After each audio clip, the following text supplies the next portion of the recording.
2, and 3. Hi Eppyers! Welcome to our first ever podcast, and I'm here with my best friend Carlin Natasya and me as a host, Michelle Angelique Wijaya.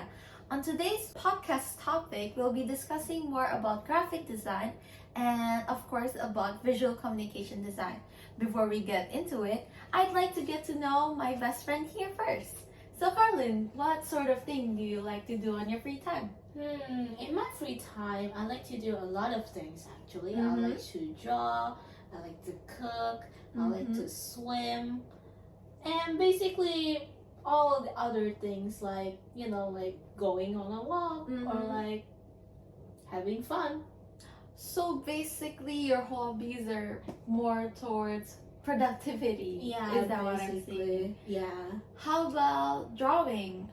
Since you're a visual communication design student, do you consider that as part of your hobby? Of course, it's a part of my hobby. It's why I was in visual communication design in the first place, really. Ooh. Can you elaborate what type of drawings you do?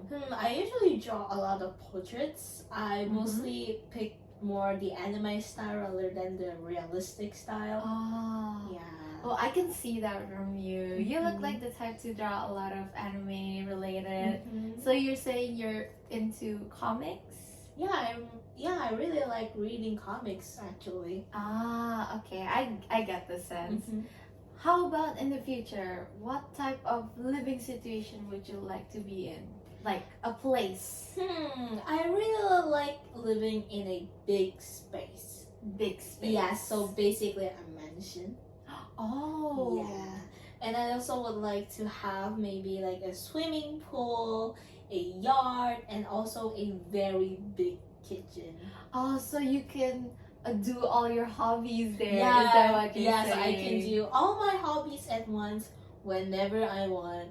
So, do you imagine your place to be very capacious or very filled with lots of things, since you said you love architectures? Yeah, definitely filled with a lot of things, really. Like unique stuff sometimes, because I really like to collect things. So basically I would like to have a little trinkets here and there. Trinkets! That's really unique towards that certain thing. So you don't want your house to be too empty, but you want it to be filled. Yes. Okay, enough about me. Now it's your turn. My turn! Yeah. So, I know you're a part of like the women students. Why did you choose to go to women as your bachelor's degree? So it all started from a guy promoting women to my school. There was this event where a lot of campuses would come to my school and they would promote it. At first, I have no idea about women other than like this one upperclassman who was in women, but I didn't get any info about it, right?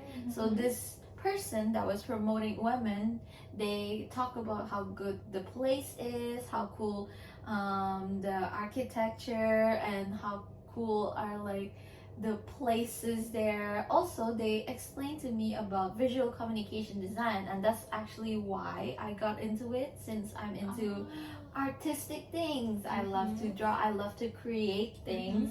That's actually the reason why I got into VCD. So that's why you choose this major. Yes. See. Speaking about artistic things. Artistic? Yeah, you say you're a pretty artistic person, right? That means you also enjoy other forms of art. For example, music. Music? Yeah, so what type of music do you like and why? Currently I'm really into pop. More specifically K-pop, since K-pop have been around for a long time, but lately it's been massively liked by a lot of people. I can see a lot of trends regarding in K-pop. That's part of the reason why I got into it. Also, since K-pop genre is very wildly or big. Yeah, very diverse. Very diverse. And I like K-pop since there are a lot of options for me to listen to. Although it's generalize into this one concept, which is K-pop, like how we know right now. I see. I can definitely agree. K-pop has been a lot of popular lately. Very popular. About your taste of music, does it change over the past of a few years? Oh yeah, it definitely have changed. Previously, I would love English pop more. Now I'm more into Korean pop. I'm also, back then I used to like Vocaloid. Do you know Vocaloid? Of course. Yes, back then I used to have an obsession over Vocaloids, but nowadays it's leaning towards K-pop and Korean in general. Why is that? What's with the sudden change? Well, one, I outgrew it, and also two, because I found my interest in them. One of which is Enhypen, my favorite brand currently. I love listening to them, and I think that's why I'm into K-pop. I see.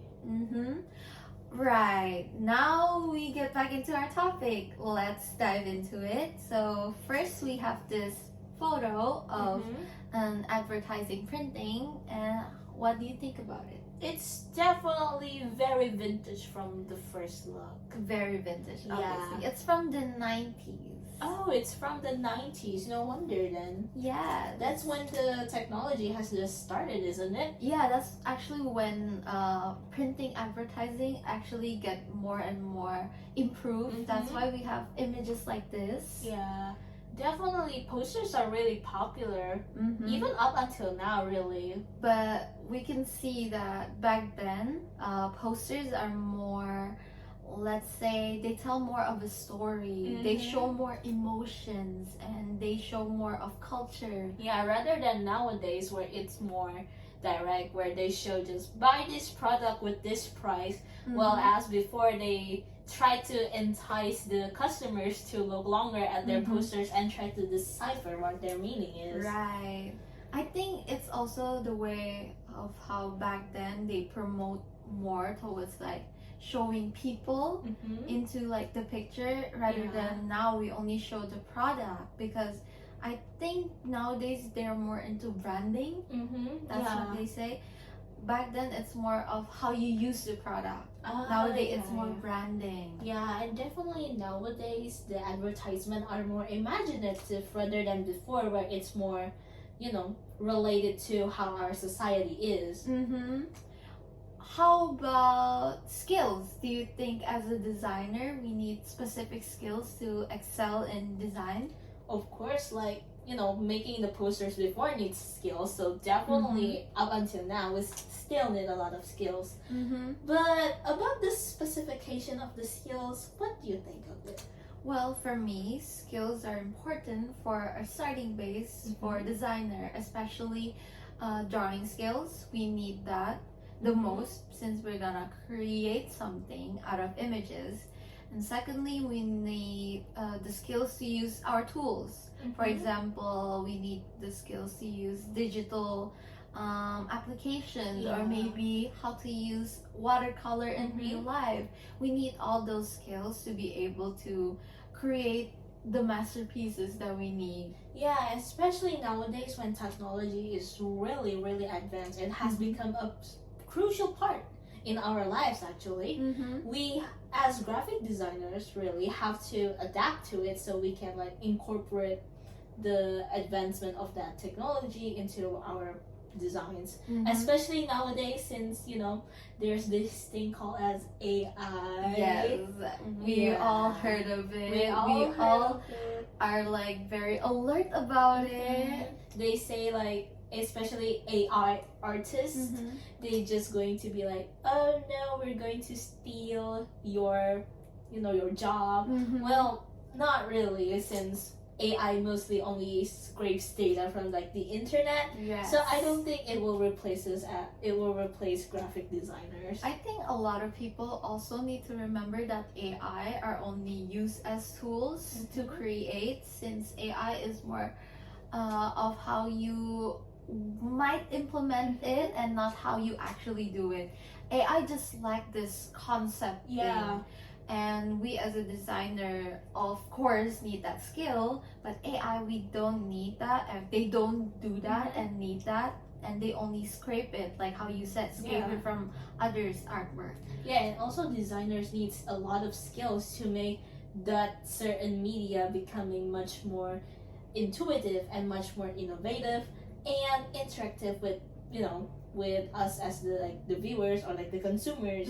For example, like an ARG, which needs a lot of skills from the UI UX placement, their colorings, the way they tell a story, and many other stuff.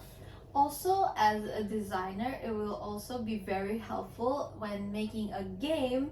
We can have like maybe basics in coding. Yeah. It's really helpful. I've heard like designers using codes, not a lot, but it will be significantly helpful when you use codes.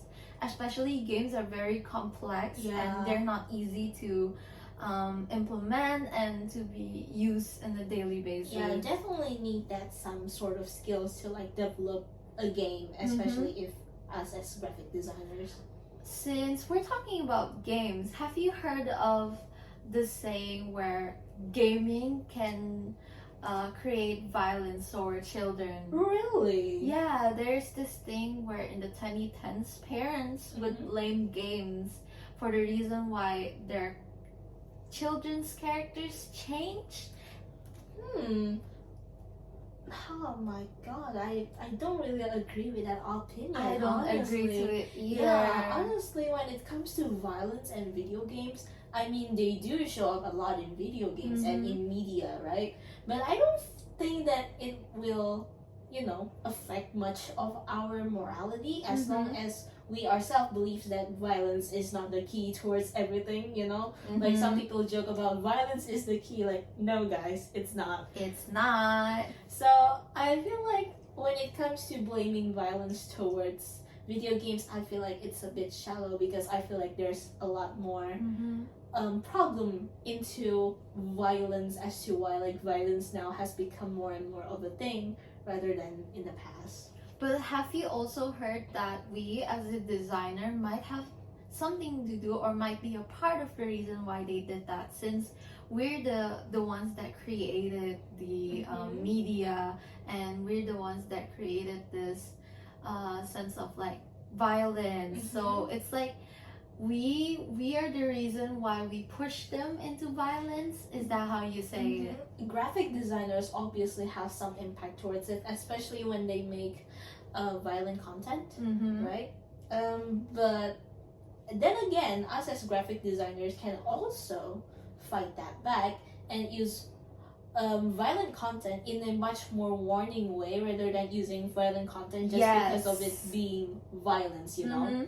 And I feel like, you know, violence itself doesn't have really much correlation to video games because then again, you cannot just characterize a person based on what they're playing, you know? Listen to that, guys. Also, I think in designing, instead of like using violence as the reason why characters change, we can use violence as a way to bring life into something, to bring like more storytelling or bring more awareness towards something. I don't think video game makers intended making games that are violent to be violent. They did it for a reason, of course. Like for example, in shooting games, there is an objective. They need to achieve something, maybe like winning a medal, or they want their team to succeed. Yeah, exactly. Like violence is only incorporated towards like a goal or an objective. It wasn't be like haha shooting game, you know. Like in games in general, I think games are like an escapism for humans, since Definitely. Games give this idea of like another life, but you're not actually living that life. You're just like doing what they might do in that life. Yeah, You get what I mean? So basically, as far as my opinion towards violence in media affecting violence to our, you know, younger generations, that's a no for me. Yeah, that's a no. I feel like people should embrace it more, and they should maybe be more critical Mhm. when choosing the medias that they use, and they should maybe ask themselves Mhm. back, like, why am I being more violent? Is this content the reason why I'm pushed towards Mhm. violence, or is it just me? Definitely self-reflection. Self-reflection, guys. I think that's it really for our podcast today. Oh yeah, it is. It has been a great podcast. It has been been a great conversation, and we all learned a lot about graphic design. Mhm. Okay, that's it. Bye, Bye-bye. guys. Thank you, Eppers.